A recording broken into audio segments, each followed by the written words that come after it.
പിതാവിൻ്റെയും പുത്രൻ്റെയും പരിശുദ്ധാത്മാവിൻ്റെയും നാമത്തിൽ ആമീൻ. സ്നേഹമുള്ളവരെ, ഇന്ന് ഉൽപ്പത്തിയുടെ പുസ്തകത്തിലെ അബ്രാഹത്തിന് ഉണ്ടാകുന്ന മനോഹരമായ ഒരു അനുഭവത്തെ നിങ്ങളുടെ ചിന്തയിലേക്ക് പകർന്നു തരുവാൻ ആഗ്രഹിക്കുകയാണ്. ഉൽപ്പത്തിയുടെ പുസ്തകത്തിൽ അബ്രാഹാം വളരെ പ്രധാനപ്പെട്ട കഥാപാത്രമായി തെളിഞ്ഞു നിൽക്കുന്നത് നമുക്കറിയാമല്ലോ. അബ്രാഹാമിന് വിശ്വാസികളുടെ പിതാവാണ് എന്ന് നമ്മളെല്ലാവരും വിശേഷിപ്പിക്കുന്നുമുണ്ട്. ഈ അബ്രാഹാം പിതാവിന് 25 വർഷക്കാലം കാത്തിരുന്നതിന് ശേഷം ഒരു കുഞ്ഞുണ്ടായി. ആ കുഞ്ഞിൻ്റെ പേരാണ് ഇസാക്ക് എന്ന് നമുക്കറിയാം. ഇസാക്ക് എന്ന പേരിൻ്റെ അർത്ഥം തന്നെ ദൈവം പുഞ്ചിരി പൊഴിക്കട്ടെ, അല്ലെങ്കിൽ പുഞ്ചിരി എന്നാണ്. എന്നെ അത്ഭുതപ്പെടുത്തിയ ഒരു ചിന്ത, അബ്രഹാമിന് കുഞ്ഞുണ്ടായപ്പോൾ അബ്രഹാം ഒരു പിറന്നാൾ ആഘോഷം നടത്തിയതായിട്ട് വേദപുസ്തകത്തിൽ കാണുന്നില്ല. എന്നാൽ അബ്രഹാമിൻ്റെ കുഞ്ഞായ ഇസഹാക്ക് അവൻ മുലകുടി മാറിയ അവസരത്തിൽ അബ്രഹാം വലിയൊരു വിരുന്ന് നടത്തി എന്ന് വേദപുസ്തകത്തിൽ ഉൽപ്പത്തിയുടെ പുസ്തകം 21-ാമത്തെ അധ്യായം അതിൻ്റെ ആദ്യത്തെ 8 വാക്യങ്ങൾ വായിക്കുമ്പോൾ നമുക്ക് മനസ്സിലാക്കാൻ സാധിക്കും. നമ്മുടെ വീട്ടിലൊക്കെ കുഞ്ഞുങ്ങൾ ജനിച്ചു, കുഞ്ഞിൻ്റെ പിറന്നാൾ നമ്മൾ വളരെ ആഘോഷമായി നടത്താറുണ്ട്. എന്നാൽ അബ്രഹാം കുഞ്ഞിൻ്റെ പിറന്നാളല്ല ആഘോഷിച്ചത്, കുഞ്ഞിൻ്റെ മുലകുടി മാറിയത് ആ ദിവസം വലിയൊരു വിരുന്നായിട്ട് ആഘോഷിച്ചു എന്ന് വേദപുസ്തകത്തിൽ പറയുന്നു. എല്ലാവരും കുഞ്ഞിൻ്റെ പിറന്നാൾ ആഘോഷിക്കുമ്പോൾ അബ്രഹാം കുഞ്ഞിൻ്റെ പിറന്നാളല്ല ആഘോഷിച്ചത്, കുഞ്ഞിൻ്റെ മുലകുടി മാറിയ ദിവസം വലിയൊരു വിരുന്ന് ഒരുക്കി. ഉൽപ്പത്തിയുടെ പുസ്തകം 21-ന്റെ 8-ാം വാക്യം, കുഞ്ഞ് വളർന്ന് മുലകുടി മാറി, അന്ന് അബ്രഹാം വലിയൊരു വിരുന്ന് നടത്തി. എന്തുകൊണ്ടാണ് കുഞ്ഞ് വളർന്ന് വലുതായി അല്ലെങ്കിൽ മുലകുടി മാറിയ അവസരത്തിൽ വിരുന്ന് നടത്തിയത്? നമുക്കതിനെക്കുറിച്ച് ചിന്തിക്കാം.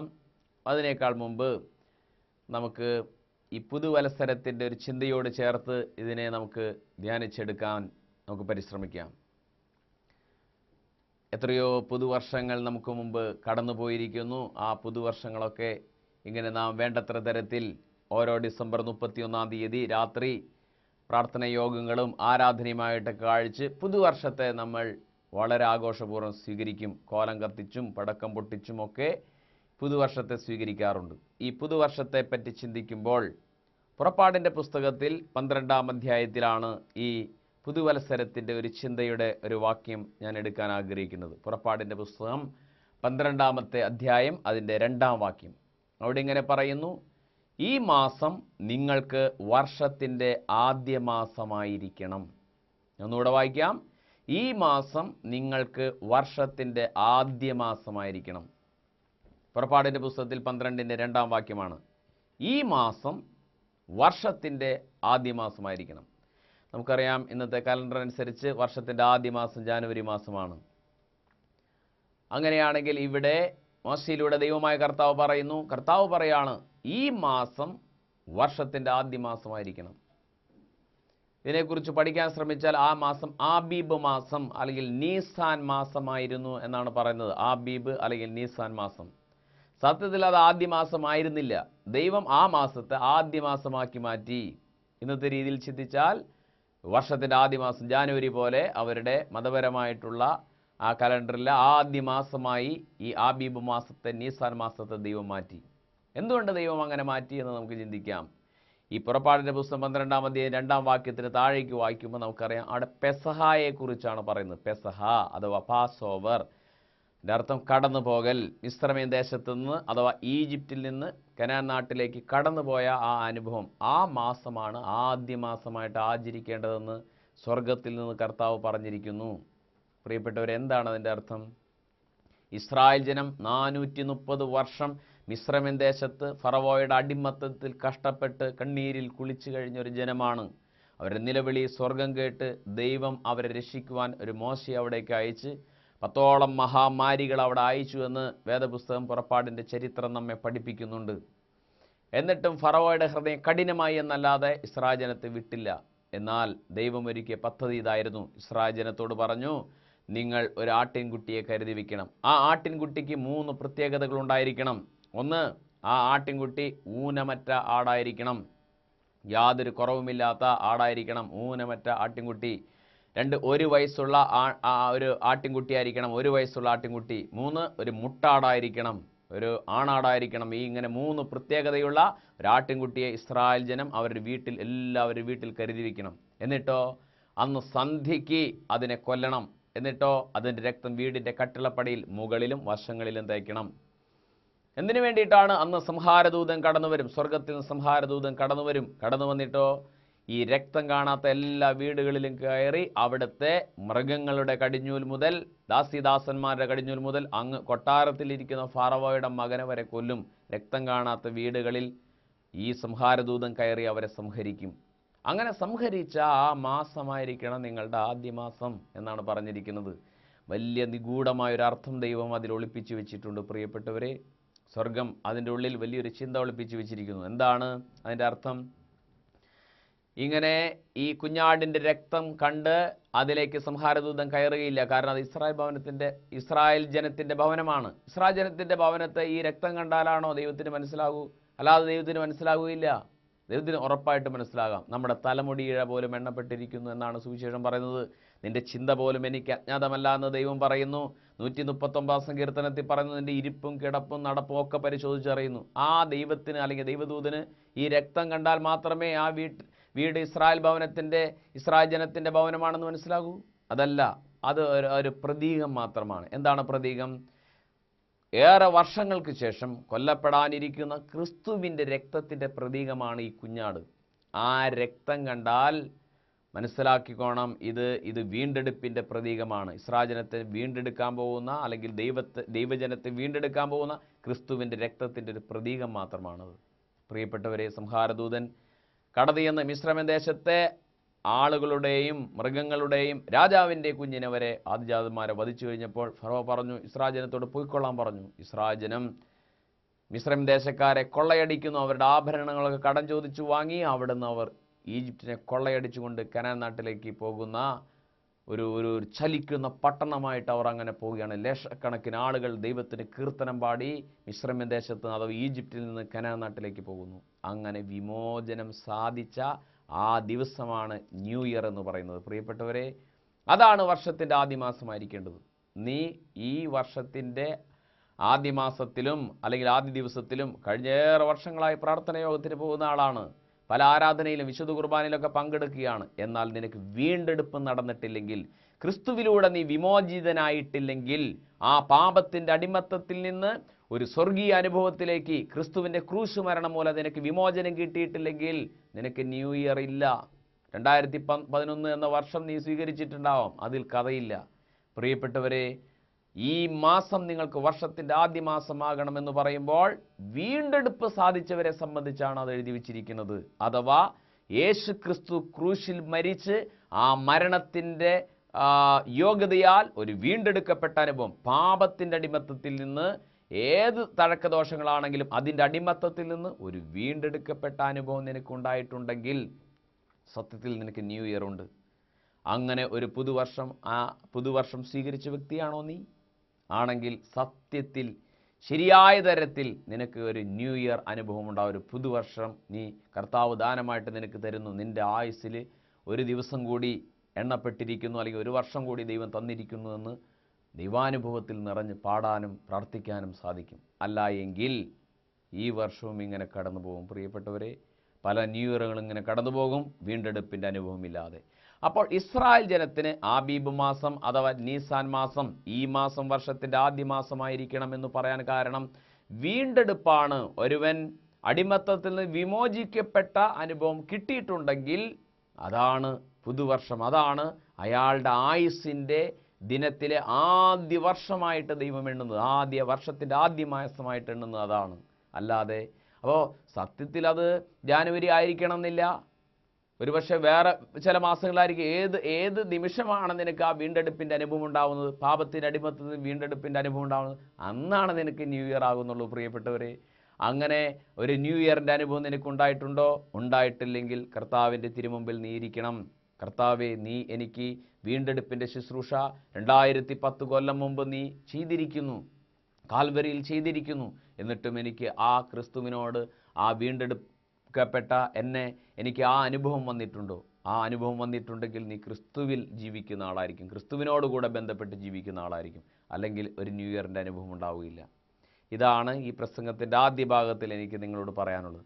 രണ്ടാം ഭാഗത്തിൽ പ്രസംഗം ആരംഭിച്ചപ്പോൾ ഞാൻ സൂചിപ്പിച്ചിരുന്നു, അബ്രാഹാത്തിന് കുഞ്ഞ് ജനിച്ചപ്പോൾ ബർത്ത്ഡേ പാർട്ടി നടത്തിയില്ല, എന്നാൽ കുഞ്ഞിൻ്റെ മുലകുടി മാറിയപ്പോൾ വലിയ വിരുന്ന് നടത്തി എന്ന് ഉൽപ്പത്തിയുടെ പുസ്തകം 21:8 വാക്യത്തിൽ ഞാൻ വായിച്ചു കേൾപ്പിച്ചു.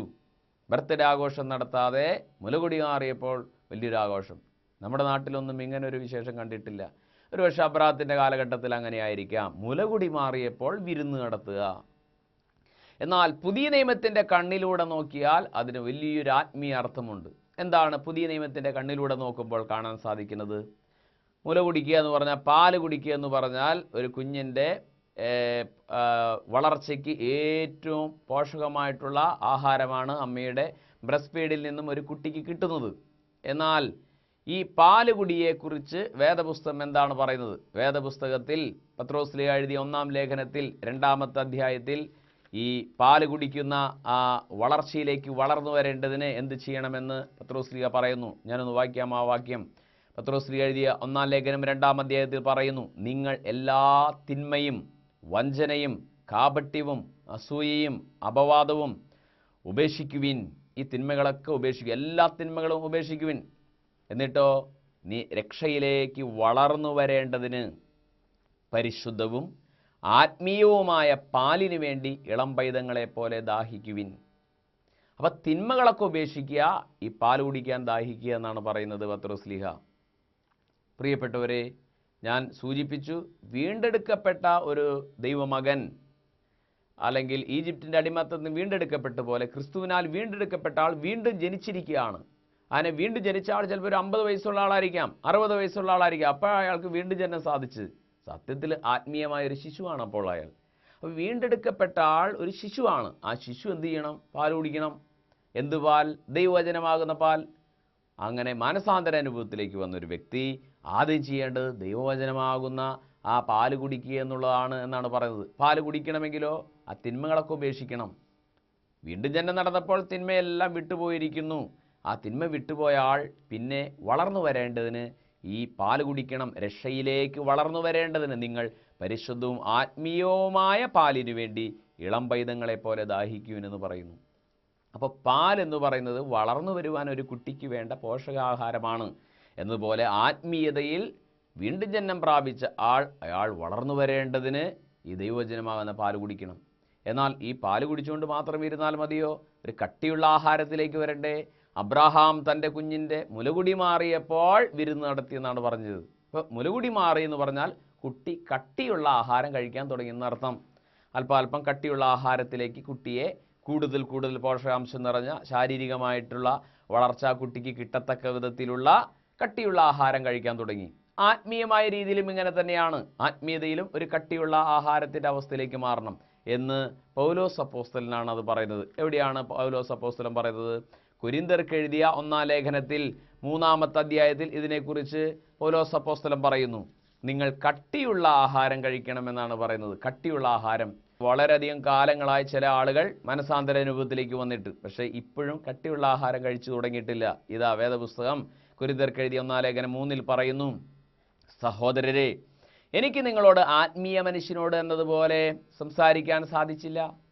ജഡിക മനുഷ്യരോട് എന്നതുപോലെയും ക്രിസ്തുവിനെക്കുറിച്ചുള്ള അറിവിൻ്റെ കാര്യത്തിൽ പൈതങ്ങളോട് എന്നപോലെയുമാണ് നിങ്ങളോട് ഞാൻ സംസാരിച്ചത്. എന്തിൻ്റെ കാര്യത്തിൽ? യേശു ക്രിസ്തുവിനെക്കുറിച്ചുള്ള അറിവിൻ്റെ കാര്യത്തിൽ പൈതങ്ങൾ ഒരു കുട്ടിയോട് പറയുന്ന പോലെയാണ് ഞാൻ നിങ്ങളോട് പറയുന്നത് എന്നാണ് പൗലോസ് അപ്പോസ്തലൻ കൊരിന്ത്യരോട് പറയുന്നത്. ഗുരുവായ ഭക്ഷണം കഴിക്കാൻ, ഗുരുവായ ഭക്ഷണം എന്ന് പറഞ്ഞാൽ കട്ടിയായ ഭക്ഷണം കഴിക്കാൻ ശക്തരല്ലാതിരുന്നതിനാൽ നിങ്ങൾക്ക് ഞാൻ പാൽ തന്നു. എത്ര കാലമായി നവീകരണ അനുഭവത്തിലേക്കും ധ്യാനാനുഭവത്തിലേക്കും വന്നിട്ട്, എന്നിട്ടും ദൈവത്തിൻ്റെ വചനം പറയുന്നു ഇപ്പോഴും പാല് തരേണ്ട അവസ്ഥയാണ്. എന്നെ കേൾക്കുന്ന നിങ്ങൾ, ഞാൻ ഉൾപ്പെടെ, നമ്മൾ പാൽ കുടിക്കുന്ന പരുവമാണോ അതോ കട്ടിയുള്ള ആഹാരം കഴിക്കുന്ന ആളുകളാണോ?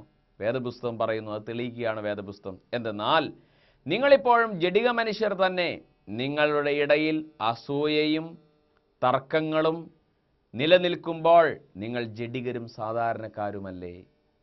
അപ്പോൾ നമ്മൾ വെറും സാധാരണക്കാരാണെന്ന് ദൈവവചനം പറയുന്നു. കാരണം ഇപ്പോഴും അസൂയയും തർക്കങ്ങളും വഴക്കുമൊക്കെ നമ്മുടെ വീട്ടിൽ സർവ്വസാധാരണമായിട്ടും നമ്മൾ ഇടപെടുന്ന മേഖലകളിൽ സമ്പർക്കം പുലർത്തുന്ന ആളുകളുമായിട്ട് തർക്കങ്ങളും അസൂയയും വഴക്കുമൊക്കെ നടക്കുമ്പോൾ ലോകപ്രകാരം നടക്കുമ്പോൾ നമ്മൾ വെറും സാധാരണക്കാരാണ്. ഇപ്പോഴും പാല് കുടിക്കേണ്ട പ്രായത്തിൽ തന്നെ ഇരിക്കുന്നു എന്നാണ് പറയുന്നത്. കാര്യം 60 വയസ്സായി, 80 വയസ്സായി, ഇപ്പോഴും പാല് കുടിക്കുന്ന പ്രായം തന്നെ. അവിടെ ദൈവവചനം പറയുന്നു, ഈ പാല് കുടിക്കുന്ന അവസ്ഥയിൽ നിന്ന് കട്ടിയുള്ള ആഹാരത്തിലേക്ക് വരണം. എന്താണ് ഈ കട്ടിയുള്ള ആഹാരം എന്ന് പറയുന്നത്? ചുമ്മാ കുറച്ച് ഭക്ഷണപദാർത്ഥങ്ങളെക്കുറിച്ചാണോ? അല്ല. എബ്രായ ലേഖനത്തിൽ 6-ാം അധ്യായത്തിൽ ഇതിനെക്കുറിച്ച് പറയുന്നുണ്ട്. എബ്രായ ലേഖന കർത്താവ് പറയുന്നു, ക്രിസ്തുവിൻ്റെ വചനത്തിൻ്റെ പ്രഥമ പാഠങ്ങൾ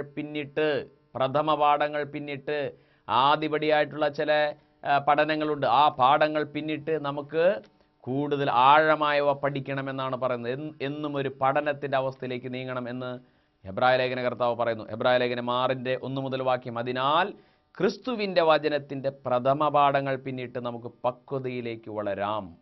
നിർജീവ പ്രവർത്തികളിൽ നിന്നുള്ള തിരിച്ചുവരവ്, ദൈവത്തിലുള്ള വിശ്വാസം, ജ്ഞാനസ്നാനത്തെ സംബന്ധിച്ച പ്രബോധനം, കൈവയ്പ്, മരിച്ചവരുടെ ഉയർപ്പ്, നിത്യവിധി, ഇവയ്ക്ക് ഒരു അടിസ്ഥാനം ഇനി ഇടേണ്ടതില്ല. ഇതൊക്കെയാണ് പ്രഥമ പാഠങ്ങൾ. ആ പ്രഥമ പാഠം പിന്നിട്ട് നമുക്ക് ദൈവം അനുവദിക്കുന്നെങ്കിൽ മുന്നോട്ട് പോകാം എന്നാണ് ലേഖനകർത്താവ് പറയുന്നത്. അപ്പോൾ ക്രിസ്തുവിൻ്റെ പ്രബോധനത്തിൻ്റെ ആഴത്തിൻ്റെ ആഴങ്ങളിലേക്ക് ഇറങ്ങിച്ചെല്ലുക.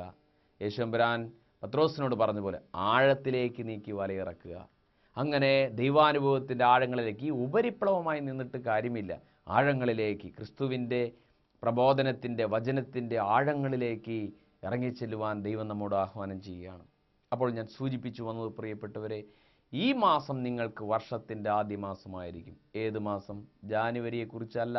പിന്നെയോ, നിന്നെ സംബന്ധിച്ച് വീണ്ടെടുപ്പ് നടന്നിട്ടുണ്ടെങ്കിൽ, നീ പാപത്തിൻ്റെ അടിമത്തത്തിൽ നിന്ന് വിമോചിതനായിട്ടുണ്ടെങ്കിൽ, മദ്യത്തിൻ്റെ, അശുദ്ധികളുടെ, പുകവലിയുടെ എന്ന് വേണ്ട, പേര് പറയാൻ കൊള്ളാത്ത അശുദ്ധികളുടെ ബന്ധനത്തിൽ നിന്ന് നീ വിമോചിതനായിട്ടുണ്ടോ ക്രിസ്തുവിനാൽ?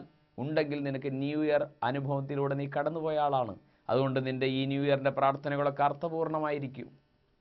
നേരെ മറിച്ചാണെങ്കിലോ അതൊരു ചടങ്ങായി, ആചാരമായി അങ്ങോട്ട് കഴിഞ്ഞു പോകുമെന്നല്ലാതെ യാതൊരു അർത്ഥവുമില്ല. പ്രിയപ്പെട്ടവരെ, പല ന്യൂ ഇയറുകളും ഇങ്ങനെ കഴിഞ്ഞു പോകുമെന്നല്ലാതെ യാതൊരു ഉപകാരമുണ്ടാവില്ല. അപ്പം അതുകൊണ്ട് വീണ്ടെടുക്കപ്പെട്ട ഒരു അനുഭവമാണ് സത്യത്തിൽ ന്യൂ ഇയർ എന്ന് പറഞ്ഞാൽ. അത് ക്രിസ്തുവിലൂടെയാണ് ഒരു വ്യക്തിക്ക് ലഭിക്കുന്നത്. ഇതാണ് ആദ്യത്തെ ആശയം നമ്മൾ മനസ്സിലാക്കിയത്. രണ്ടാമത്തെ ആശയത്തിൽ ഞാൻ പറയാൻ ആഗ്രഹിച്ചത്, അങ്ങനെ വീണ്ടും ജനിച്ച ഒരു ദൈവ പൈതൽ അത് പാല് കുടിക്കണം. പാല് കുടിച്ചാണ് ദൈവജനമാകുന്ന പാല് കുടിക്കണം. പാല് കുടിച്ചുകൊണ്ടിരുന്നാൽ മതിയോ? പോരാ. അബ്രാഹാം തൻ്റെ കുഞ്ഞിൻ്റെ മുലകുടി മാറിയപ്പോൾ വിരുന്ന് നടത്തിയതുപോലെ പിന്നെ കട്ടിയുള്ള ആഹാരത്തിലേക്ക് കടക്കണം. ആ കട്ടിയുള്ള ആഹാരത്തിലേക്ക് കടക്കാനായിട്ട് നമുക്ക് ആ കട്ടിയുള്ള ആഹാരം തരാൻ സാധിക്കുന്നില്ല എന്നാണ് പൗലോസ് അപ്പോസ്തലൻ പറയുന്നത്. കാരണം നിങ്ങളുടെ ഇടയിൽ അസൂയയും തർക്കങ്ങളും നിൽക്കുന്നു. ഈ പുതുവർഷം സ്വീകരിക്കുമ്പോൾ നമുക്കിങ്ങനെ ആരോടെങ്കിലും അസൂയ, തർക്കങ്ങൾ, കലഹങ്ങളൊക്കെ ഉണ്ടെങ്കിൽ അത് രമ്യപ്പെടാൻ തയ്യാറാകണം. മർക്കോസ് സുവിശേഷത്തിൽ ഇങ്ങനെ പറയുന്നുണ്ട്. അതിൻ്റെ 11-ാം അധ്യായം 25-ാം വാക്യത്തിൽ പറയുന്നു, നിങ്ങൾക്ക് ആരോടെങ്കിലും എന്തെങ്കിലും വിരോധമുണ്ടെങ്കിൽ.